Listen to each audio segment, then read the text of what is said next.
To say that there has been a lot of Final Fantasy VII Revelation news come out lately would be the understatement of understatements. They have been waiting to pop the cork on this bottle of champagne known as Final Fantasy VII Revelation. Hamaguchi has been very forthcoming in the recent months about a lot of things. I give him my thoughts and kind of where I think things are going based on marketing and things he's been saying, based on my time doing marketing stuff and yada yada. Anyway, I am going to cover a bunch of stuff in this video. My thoughts on things that have come out, predictions, all that kind of stuff. So first we're going to be reading an article from Polygon that came out a few days ago, give my thoughts on that. Then we're going to talk about a lot of the gameplay stuff that has come out and surfaced. Just a few of the things. We're going to do more videos this week, but just some of the things to kind of cap off some of the stuff we've heard since the Summer Games Fest debut. And then story beats. We're going to be getting into a lot of story beats, things that they've talked about, and there's going to be a whole video I do later this week just on thoughts, predictions, and stuff on story beats. But anyway, let's just get right into it. So there was an article on Polygon. They covered a bunch of different points, and so we're going to go through these points real quick. We're going to get into a bunch of the other stuff on this because, like I said, it's going to be a big video. The story wasn't changed based on fan feedback. Though Final Fantasy VII Rebirth was a hit with fans and critics alike when it launched, its ending had proven to be polarizing in the long term. The remake's handling of gaming's most shocking death ruffled a few feathers, thanks to some multiversal shenanigans. No. As torn as fans were over, Hamaguchi confirmed that the reaction didn't stop the team from delivering the conclusion they had scripted out from the start of the remake series. So, the Aerith thing, the ending of Part 2 with the Aerith death scene and all that kind of stuff, that is not multiversal shenanigans. So, I can't wait for this game to come out and blow all those things up. It was his mental fracture. He's going to see it. We're all going to see that. So, moving on to the next point. And the changes, the story changes, I still feel like they had an idea of two different ways they could have gone at the end of the first game. Now, once they decided on that direction, after they scripted out the first game to kind of see where things want to go, I think they did tweak a few things. But overall, feels like they're kind of doing what they wanted to do. The idea of having a trilogy set up was decided from the very early stages of development, where we would make the cutoff in terms of the story was a bit more vague, Hamaguchi said. In terms of how the conclusion of the entire remake trilogy is going to unfold, we had a pretty clear vision from the early phases of the series. We never really had any intention, nor did we adjust the ending based on fan feedback.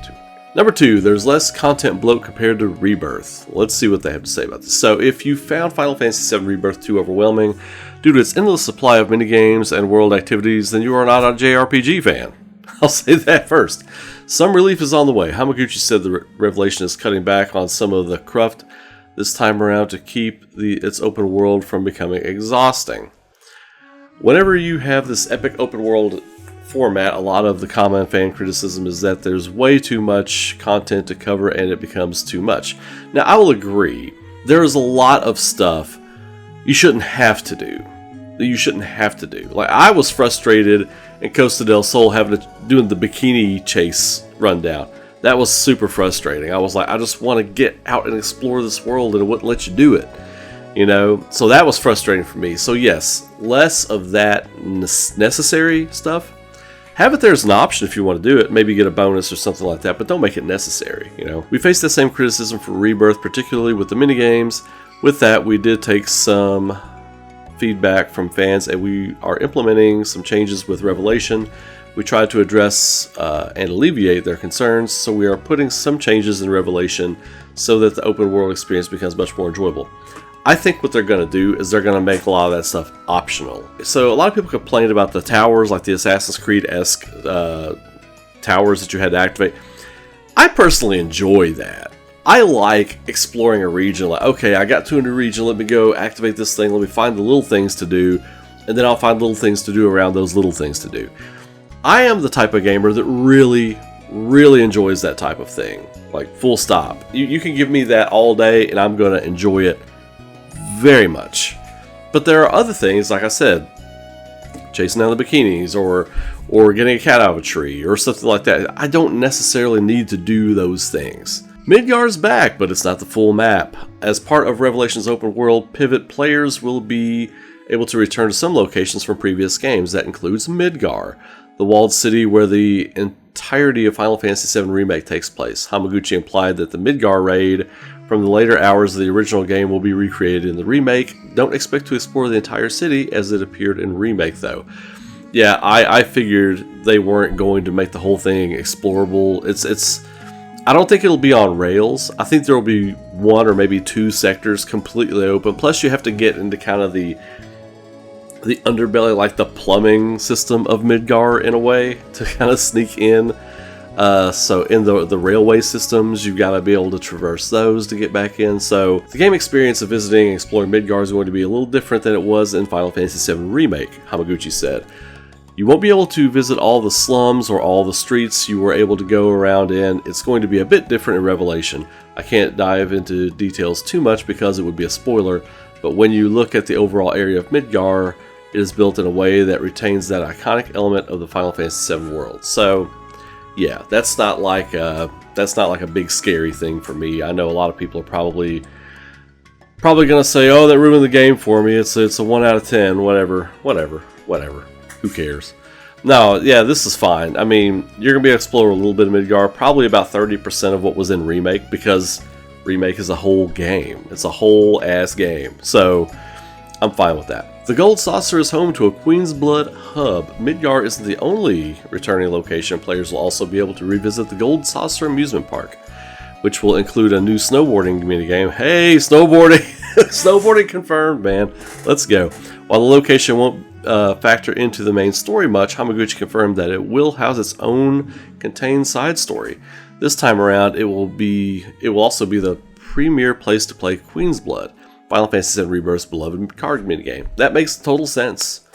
That's streamlining. That is streamlining what they're doing. That makes total sense. The Gold Saucer was separated into distinct squares. There was the Wonder Square, an area that had the G-Bike and the snowboarding minigame that was under construction in Rebirth. Hamaguchi said what's going to happen in that area in Revelation is that due to immense popularity of Queen's Blood, the square has been completely taken over by Queen's Blood. All of that area is going to be Queen's Blood content. That happens in real life too. Like, you go to a place, you're like one of like 50 people out of 1,000 that like a thing that they have there. Oh, we took it out to put this more popular thing in there. Sorry about that, man. And, oh man, it happens. It happens. Think of your favorite novelty or gaming store or something like that, and they removed like a whole section of things that you particularly loved to make room for, Roblox gift cards and other BS like that. So anyway, Cid will show his softer side. Revelation will have to tie up a lot of long-running character arcs, which I'm glad they have confirmed that they're going to do that.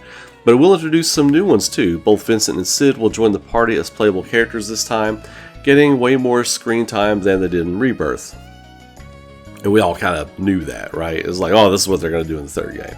Cid is an especially tricky character to deal with, considering that he's a bit of an abusive jerk in the original game. It sure sounds like he's going to be a chiller hang in Revelation, though, according to Hamaguchi. Oh no. Oh no, what are they doing? A lot of people might have this impression that he has this strong, difficult personality, which he's supposed to. I don't see him that way. Oh no. Hamaguchi said one thing about how he's going to be portrayed in Revelation is that in the original game, players would visit Rocket Town before the Forgotten Capital. Yeah.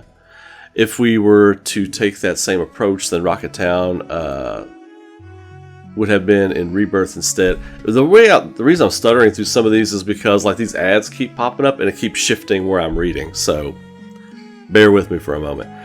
We're introducing it towards the second half of Revelation. Once you get to Rocket Town, oh my god, I did it again. Players will get to see a new side of Cid that hasn't really been shown before.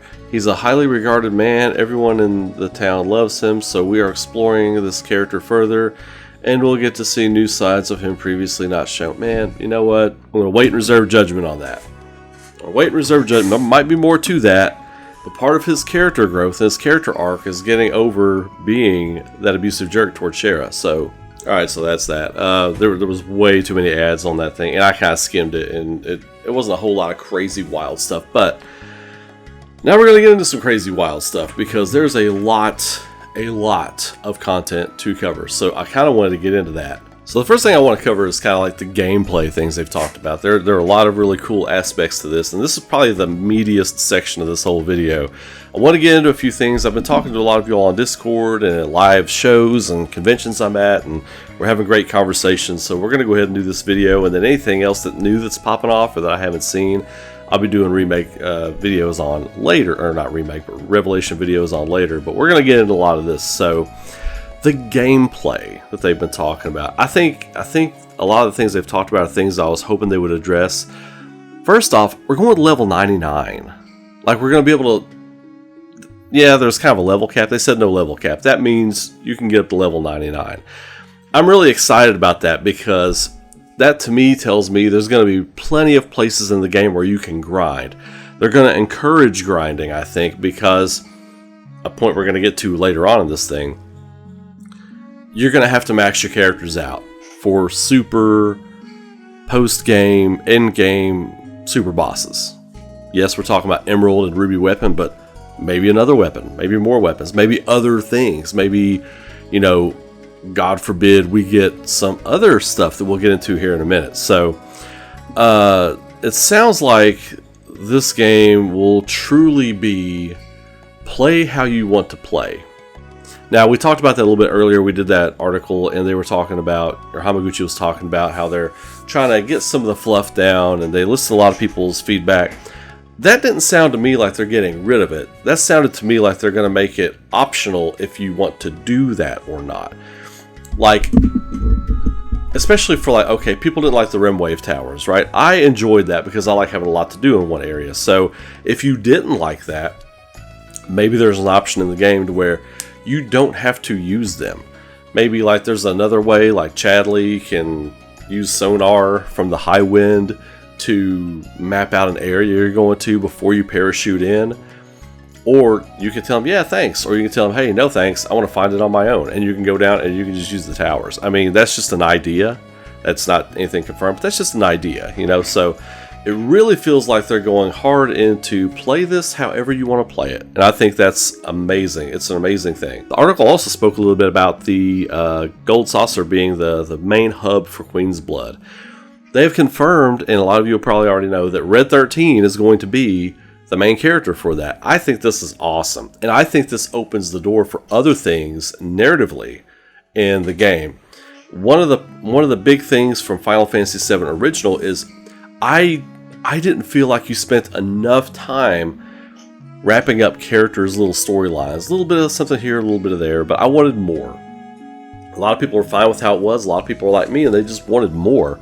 Especially for characters like Barrett in Reeve, Kate Sith, or whatever. You know, I think there's a lot more meat on the bone there, and I really hope that with Red 13 and the Queen's Blood thing, you get a lot more of his story, of his background, how he feels. Maybe Bugenhagen comes to the championship, you know, if Red 13 makes it to the championship round, or some hidden dark underbelly, back alley, speakeasy kind of like a Queen's Blood card game, and Bugenhagen comes with him and they have like a conversation, you know, about his past or his parents. Oh, your parents love playing games too, you know, things like that really make this world more lived in. Think if they find a way to do that with every character in the game. Souping up the high wind is kind of like a mini game. Let's say you get a lot of Sid high wind, right? If you choose to go after, and this is all speculation on my part, you choose to go after Deep Ground or whatever, you get a lot more on Yuffie's. Vincent's could be a lot bigger. Finding like little Shinra files and stuff, eventually make it to Lucrezia's cave, and Lucrezia is kind of almost like a quest giver in a way, you know, and you do little things to, you see what I'm saying. We're not going to get too far down the rabbit hole on that because it could wind up not being that much at all, but for me, that gives me hope.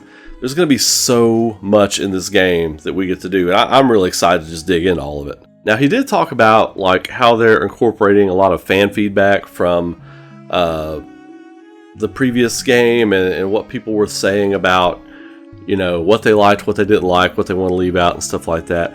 Like I said, I actually enjoy and find satisfying unlocking things, like with the towers and stuff like that. I understand how some people don't, they find it tedious, but old school gamer, I love that kind of thing, especially from like a JRPG. I enjoy the extra grind. I enjoy going out in areas for like hours and hours and just fighting monsters and collecting the items they drop and gaining the EXP and gaining the money, and you're basically like super powered for the first half of the game by just going out and grinding for like 3 or 4 hours. I love that aspect of RPGs. That's my favorite. JRPGs are my favorite games, period. Like, I love Resident Evil and other stuff like that, but nothing tops a great JRPG for me in that respect, and that's one of the reasons. But, you know, if they do want to cut back on some of the fluff, especially the things I didn't feel were necessary to progress, if you just want to get through the story, it sounds like they're making it so you don't have to switch different game modes or anything like that. They're making it so that if you want to just get through the story, you can just get through the story. If you want to experience the whole breadth of everything they have available for you, you can do that too.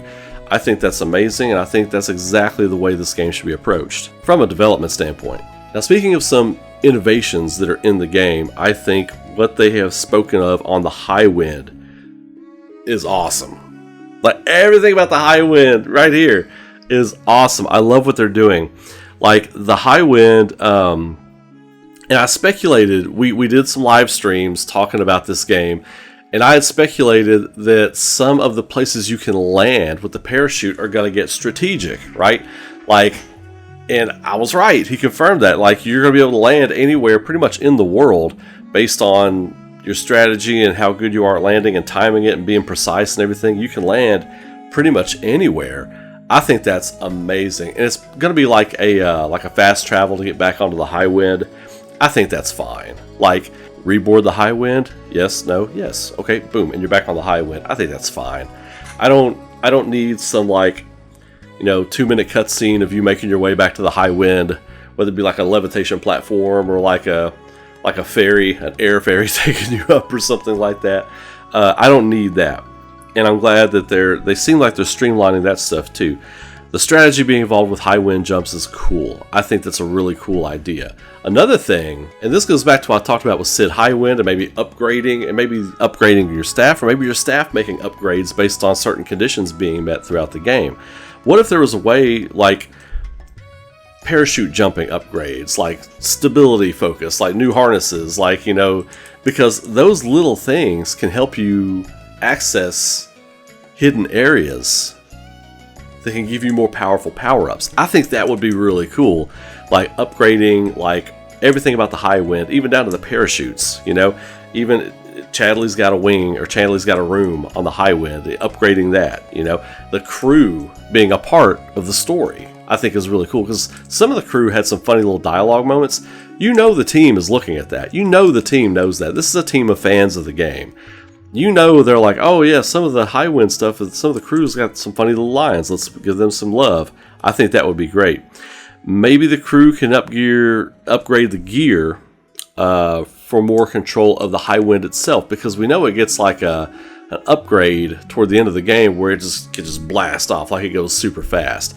It's a little thing in the original game, but when the propulsion system really opens up and it's just like you're just flying over the map, I think that's going to play into the High Wind stuff. The High Wind is going to be a whole hub based on what I've read and some of the stuff I've seen. It's going to be a whole hub for everything you do in the game. It is going to be your clubhouse in the sky. It's going to be your headquarters for everything that you do. It is basically going to be Avalanche's headquarters, stolen from Shinra, and everything you do throughout the game will be accessible with that as a hub. I think that is a brilliant stroke. Now, they've spoken about end-game content, like everything you can do post-game. Of course, super boss battles, they use the word several optional side quests. I don't know if they're counting sub-bosses as your side quests, but maybe they are. I've heard that thrown around a lot by different people. Several side quest missions that will take you a good amount of time to accomplish. Now, a lot of those aren't post-game, But I think what they mean by that is some of them are post-game, but a lot of them are ones you can do in-game that you can still do post-game if you didn't do it before you beat the game. I think that is a great way to keep the world kind of moving. Now, here's the interesting thing for me. Like on the world map, if you do post-game missions, is that after Meteor? Is Meteor no longer in the sky? Is Midgar in ruins? That's why you come here to ask these questions. That's why you come to Uncle Ray to ask these questions. Is the map going to change? Is it going to look different? Will people talk differently? The different NPCs you talk to, are they going to speak about, oh yeah, the live stream, it just came rushing out of the ground, and we could see it from here, blew up the meteor. Is that going to be a thing? Is it going to be a quasi-sequel in a way? That's something to think about. Probably not. Probably not. I'm not trying to get anybody's hopes up or anything like that, but it is something to chew on. And Knights of the Round was mentioned specifically as a side quest. I don't think it'll be like getting the other... I don't think it's going to be like getting the other summons in the game. I really hope they do the get the spirit of each individual knight. I think that would be phenomenal. You all know, I've been pitching that idea since before Remake came out. Like my 1,000 subscribers special, you can go look it up. I did this whole Knights of the Round quest pitch. I hope they do that. That would be a great way to get mileage on that. Some people I saw were scared that they said it was listed as a post-game content. I think it's going to be one of these that runs throughout the game, and you could clean it up at the end or after if you didn't get it. But who's not going to want to get Knights of the Round before you finish the game? I mean, come on, man. Come on. Bam. Instant destruction. That's what I'm talking about. So, I've got a big one for endgame content, but we'll talk about some of the other stuff they've already talked about. Ruby and Emerald weapon super bosses. Certain conditions must be met to get them. Now, that was kind of the case in the first game. You just basically had to get past a certain part of the game to be able to see them and access them. But in this one, it'll be interesting. Are they going to be a side quest? Will Ruby and Emerald weapon be a side quest in this game? Like, you have to go on a little side quest and defeat certain things or find certain temples or unlock certain things to even get access to approach these beasts and take them on. My grinder brain is going crazy thinking about this. Like, my grinder brain is going crazy considering all these possibilities. I think it's going to be a little bit of both, right? I think it's going to be a little bit of like, try to approach them, oh, we're not ready for this or whatever, and you got to go on a quest to do something and then maybe unlock them as a playable battle post-game. I think that would be really incredible. You could even do it as a storyline thing. Like, they're not gonna bother with you while Sephiroth and Meteor are on the loose. The Meteor's coming and the Sephiroth's almost there, they're not gonna bother with you, But then they're still around and they've got nothing else to do. So you defeat them and put them back to sleep in the earth. Or Gaia, whatever you want to call it.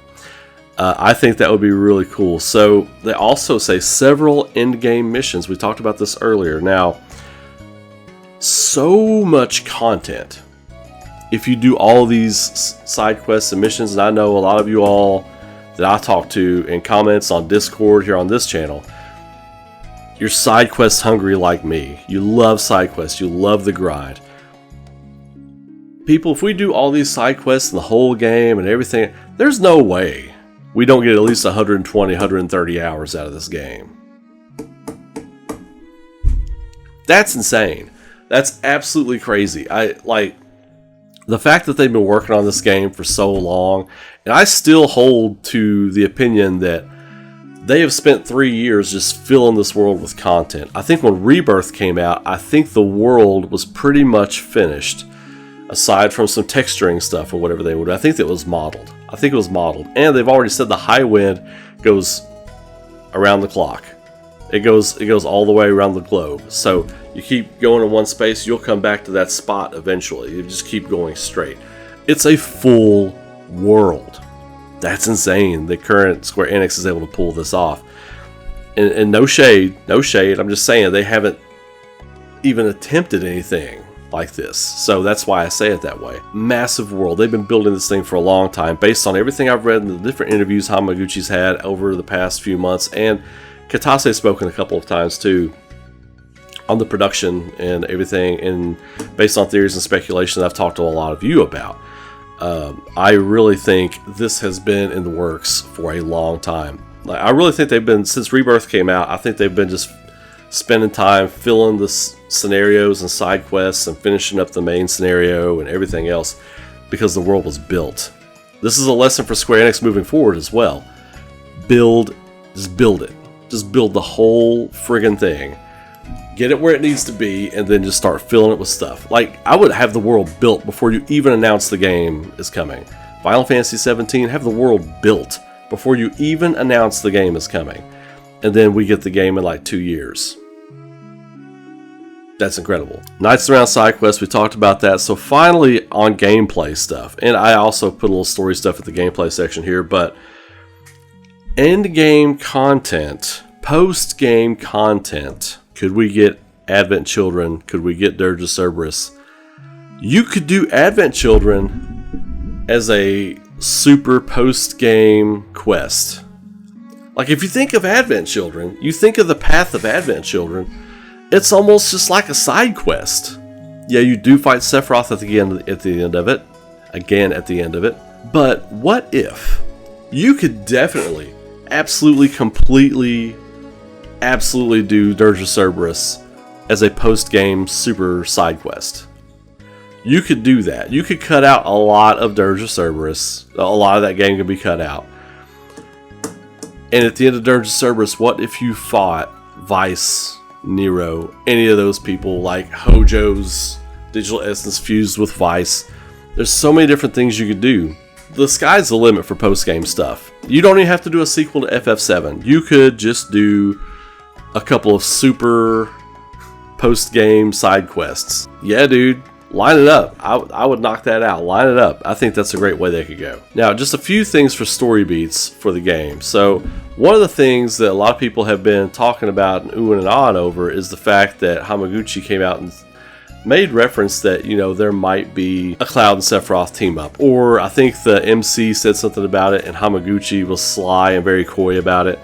But this plays right into my theory of the Reunion Cloud boss battle. Like, if you've never seen my video on that, I'll throw a link in it right here. But Reunion Cloud boss battle, if they do that, it could be a tag team match, Sephiroth and Cloud versus the party. How insane would that be? And how they'd have to do that a certain way. Like, that would almost be insurmountable for the party. You know, with the extra firepower of Vincent and Sid, maybe it's possible. But yeah, it could be part of the Reunion Cloud boss fight right before the end of the Whirlwind Maze section, the reunion section of the game. That'd be a great way for that to go out. You know, at first you're in Rebirth, you play as Sephiroth and Cloud as good guys, and then you play as them as bad guys fighting the party. Or maybe you're just the party fighting them. I'm looking at that kind of the wrong way. Or maybe you do both. I don't know. And again, that's just me speculating on story stuff. And he also said all mysteries will be revealed at the end of this game. Like, how deep are we going here? Like, how deep are we going? Are we going full who's Cloud's dad? Are we going full what was the deal with the Cetra and Genova? Are we going full on what is the relationship between Sephiroth and Genova? Like, how deep are we going with these revelations? You know what I mean? So I think a part of what he's saying there is talking about the party and like all their different loose ends and tying those up. I think that's going to be paramount for the latter stages of this game, is getting all that locked up. And Rebirth, when I told you all at the end of Rebirth that when the Temple of the Ancients gave them these revelations and then gave them what they were, these different paths they were going to have to be redeemed on, everybody had a path. Everybody had a thing, right, that they got a glimpse of. And I think the latter part of this game, before you go finish the game, that is what he is mainly talking about. Like, I think the end of Rebirth and the Temple of the Ancients, when everybody gets their little revelations, I think that is what Hamaguchi is talking about, you know, all mysteries will be revealed or whatever. And there's also some other things, you know, what's going to be happening with all that. So, but that was, that's the beginning of covering all this stuff in a nutshell. I didn't even get into Hamaguchi. We're going to talk about him in the next video. This is already over a half hour, but there is a lot of stuff with Hamaguchi and the future that I have got 2 pages of notes on here. Like literally. Like, I've got like pages and pages of notes here. I almost filled this little thing up with notes I've been keeping over the past week or so. Waiting to do this video, waiting to jump back in, head first, with all of you crazies. Subscribe to the channel, smash the like button, do all the things, share the video, tell your folks, tell your friends, tell your granny if she's into this stuff. Check it out. And I'll be back with more content. We'll be streaming live tonight here on the channel. We'll be discussing this and more. And I'll be playing some, I don't know what I'll be playing. Anyway, y'all have a great day. Be safe, be good to each other, keep rocking. And I will catch y'all in the next video. Take care.